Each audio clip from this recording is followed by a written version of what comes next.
श्री शिवाय नमस्तुभ्यम हर हर महादेव। देखिए दोस्तों, आज का जो यह वीडियो है आप सभी के लिए बहुत ही खास होने वाला है। हम सभी जानते हैं कि कल गुरुवार के दिन दीपावली और धनतेरस से पहले पड़ने वाली विशेषकर रमा एकादशी की तिथि है। देखिए, रमा जो है महालक्ष्मी का एक नाम है और रमा एकादशी विशेषकर धन की प्राप्ति के लिए होती है। और एकादशी की जो तिथि है वह भगवान विष्णु को समर्पित होती है।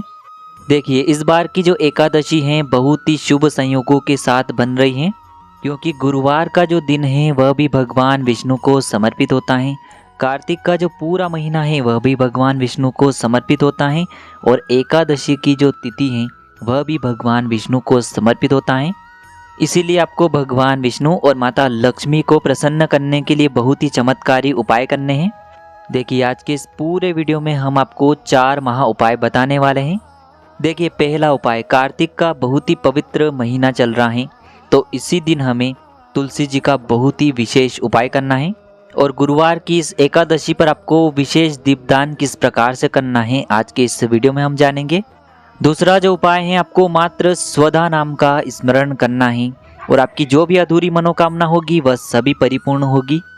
तीसरा जो उपाय है, आपको मात्र 7 चने की दाल से करना है। आपके जीवन के जितने भी दुर्भाग्य हैं, जितने भी संकट कष्ट हैं वह सभी दूर होंगे। और चौथा जो उपाय है, आपके जीवन में अष्टलक्ष्मियों का वास कराएगा। जीवन की जो भी असफलताएं हैं उन्हें दूर करेगा। तो देखिए दोस्तों, पूज्य गुरुदेव की ही कथा को सुन करके और समझ करके ही आपको इस उपाय को बहुत ही विस्तार से समझाने का प्रयास करेंगे। लेकिन उससे पहले वीडियो को लाइक करें, चैनल को सब्सक्राइब करें और यदि आप भगवान शिव के सच्चे भक्त हैं तो कमेंट में श्री शिवाय नमस्तुभ्यम या फिर ओम नमः शिवाय जरूर लिखें। देखिए दोस्तों, पहला उपाय, देखिए यदि आपके घर में धन संपदा की बहुत ही अधिक कमी है और यदि आप चाहते हैं कि आपके जीवन से धन संबंधित सारी परेशानियां दूर हो जाएं, भगवान विष्णु प्रसन्न हो जाए, महालक्ष्मी प्रसन्न हो जाएं, तो इस विशेष एकादशी की तिथि पर आपको सूर्यास्त के बाद यह चमत्कारी उपाय करना है। देखिए, एकादशी के दिन हम तुलसी जी को स्पर्श नहीं करते हैं, ना ही हम उनमें जल अर्पित करते हैं।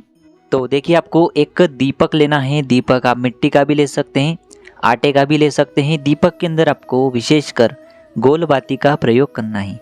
गोल बाती का दीपक आपको इसीलिए तैयार करना है क्योंकि यह दीपक हम विशेषकर भगवान विष्णु के निमित्त प्रज्वलित करेंगे। और इस दीपक के अंदर आपको शुद्ध देसी घी का प्रयोग करना है।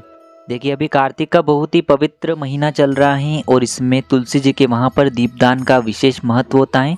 तो इससे भगवान विष्णु भी प्रसन्न होंगे, माता लक्ष्मी भी प्रसन्न होगी और साथ ही साथ माता तुलसी जी भी आपसे प्रसन्न होंगी। और इसी के साथ में आपको मात्र 1 चुटकी हल्दी लेना है और इन दोनों को आपको अपने घर पर जहाँ कहीं भी माता तुलसी जी का स्थान है वहाँ पर लेकर के पहुँच जाना है। देखिए, यह उपाय आपको विशेषकर सूर्यास्त के बाद ही करना है। देखिए, सबसे पहले तो आपके पास जो 1 चुटकी हल्दी है उसे आपको इस दीपक में डाल देना है और इस दीपक को आपको तुलसी जी के वहाँ पर प्रज्वलित कर देना है। जब भी आप इस दीपक को प्रज्वलित करेंगे तब आपको ओम नमो भगवते वासुदेवाय इस मंत्र का 11 बार जाप करना है और ये दीपक आपको प्रज्वलित करना है। और आपके जीवन में जो भी धन से जुड़ी समस्या हैं, जो भी परेशानी आपके जीवन में चल रही हैं, उन्हें दूर करने के लिए आपको भगवान विष्णु से और माता लक्ष्मी से प्रार्थना कर लेनी है। देखिए, यदि आप गमले के अंदर दीपक रख रहे हैं तो आपको ध्यान रखना है कि तुलसी जी को किसी भी प्रकार की हानि न पहुँचे। इस प्रकार से आपको ये दीपक प्रज्वलित करना है। अब दोस्तों, हम जान लेते हैं दूसरे विशेष और चमत्कारी उपाय के बारे में। देखिए, यदि आपके जीवन में दुख, तकलीफ और कष्ट खत्म होने का नाम ही नहीं ले रहे हैं, कोई न कोई समस्या जीवन में हमेशा बनी रहती है, यानी कि घर में सुख शांति और समृद्धि बिल्कुल भी नहीं है, और यदि आपकी कोई भी ऐसी मनोकामना है जो परिपूर्ण नहीं हो पा रही है, तो आपको ये चमत्कारी उपाय कर लेना है। देखिए, इस उपाय के लिए आपको मात्र 1 लोटा शुद्ध जल लेना है तांबे के पात्र के अंदर अपने घर से। इसी के साथ में आपको एक दीपक लेना है। दीपक के अंदर आपको गोल बाती का प्रयोग करना होगा और इस दीपक के अंदर आपको शुद्ध देसी घी का प्रयोग करना है। अब दोस्तों, इन दोनों सामग्री को सीधे लेकर के आपको पहुंच जाना है भगवान शिव के मंदिर में। देखिए, सबसे पहले तो आपके पास जो 1 लोटा शुद्ध जल है उसे आपको धीरे धीरे भगवान शिव के शिवलिंग पर अर्पित करते जाना है और लगातार आपको शिव महापुराण के मूल मंत्र श्री शिवाय नमस्तुभ्यम या फिर ओम नमः शिवाय इस मंत्र का जाप कर लेना है।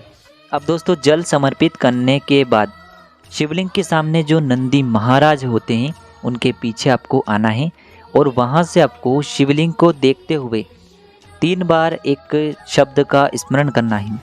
स्वधा स्वधा स्वधा इस नाम का आपको 3 बार स्मरण करना है नंदी जी के वहाँ से शिवलिंग को देखते हुए। और स्वधा नाम का 3 बार स्मरण करने के बाद आपको आपकी जो भी मनोकामना है उसे महादेव से बोल देना है।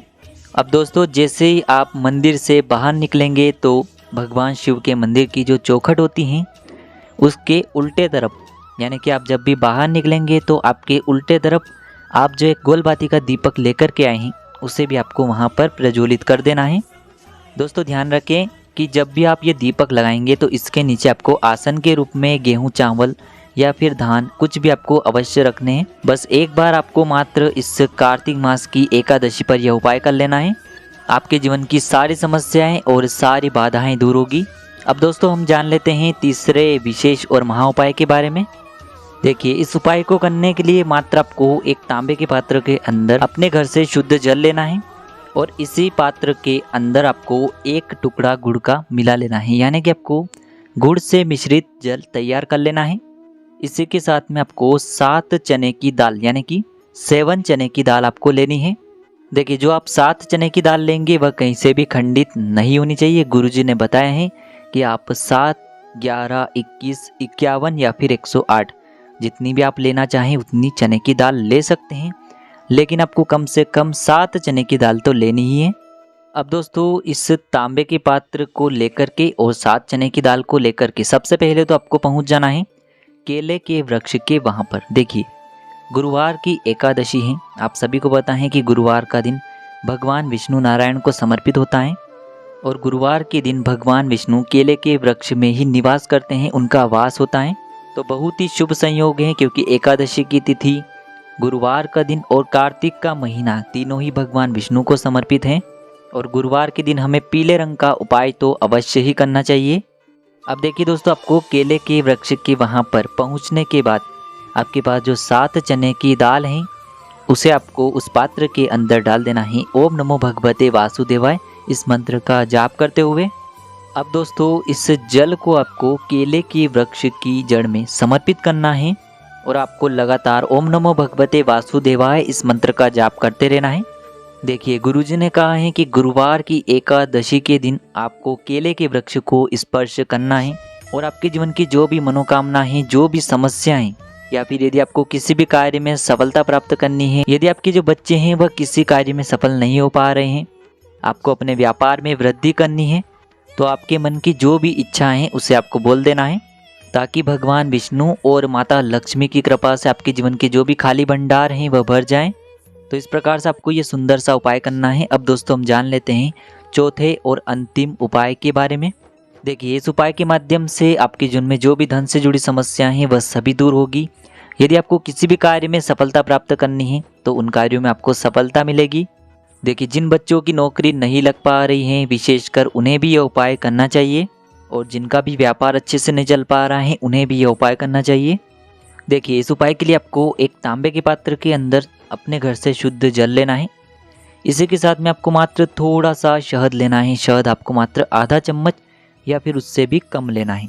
इसी के साथ में आपको एक प्यारी सी और सुंदर सी बेलपत्र लेनी है। बेलपत्र कहीं से भी कटी फटी और खंडित नहीं होनी चाहिए। यदि आपको बेलपत्र नहीं मिल पाती हैं तो भगवान शिव के शिवलिंग पर चढ़ी हुई बेलपत्र को आप पुनः शुद्ध जल से धोकर के उसका उपयोग कर सकते हैं। और इसी के साथ में आपको मात्र 1 चावल यानी कि अक्षत का दाना लेना है।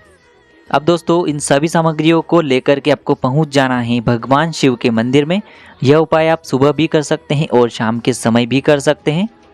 देखिए दोस्तों सबसे पहले तो आपको आपके पास जो एक बेलपत्र है उसकी चिकनी साइड पर जो बीच वाली बड़ी पत्ती होती है उस पर आपको पूरी पर शहद का लेपन कर देना है। अच्छे से शहद का लेपन करना है केवल बीच वाली बड़ी पत्ती पर और इसी पत्ती के ऊपर जहां आपने शहद लगाया है इसी के ऊपर आपको एक जो चावल का दाना है उसे भी चिपका देना है।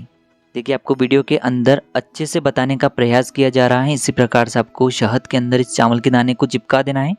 अब आपकी जो भी इच्छा है उसे आपको बोलते हुए और बृहस्पतिश्वर महादेव का मन में स्मरण करते हुए यह जो बेलपत्र है इसे आपको भगवान शिव के शिवलिंग पर अर्पित कर देना है।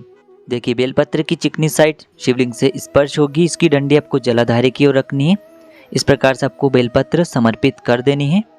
अब दोस्तों अंत में जो आपके पास एक तांबे के पात्र के अंदर शुद्ध जल है, इसे आपको भगवान शिव के शिवलिंग पर धीरे धीरे श्री शिवाय नमस्तुभ्यम इस मंत्र का जाप करते हुए समर्पित कर देना है। तो दोस्तों आपको बस इतना सा उपाय करना है इस कार्तिक मास की पवित्र एकादशी पर। जो भी आपके जीवन में धन से जुड़ी समस्या हैं, आर्थिक समस्या हैं, वह सभी दूर होगी। जीवन में यदि कोई भी सफलता से जुड़ी परेशानियां हैं वह सभी दूर होगी और भाग्य जो है वह आपका साथ देने लगेगा। देखिए दोस्तों बहुत ही बड़ी और विशेष तिथि है, तो आपको यह उपाय करने से चूकना नहीं है। यदि आपको उपाय से जुड़ी किसी भी प्रकार की जानकारी चाहिए तो आप हमें कमेंट में पूछ सकते हैं। उपाय को करते समय आप किसी भी प्रकार की गलती न करें। श्री शिवाय नमस्तुभ्यम। हर हर महादेव।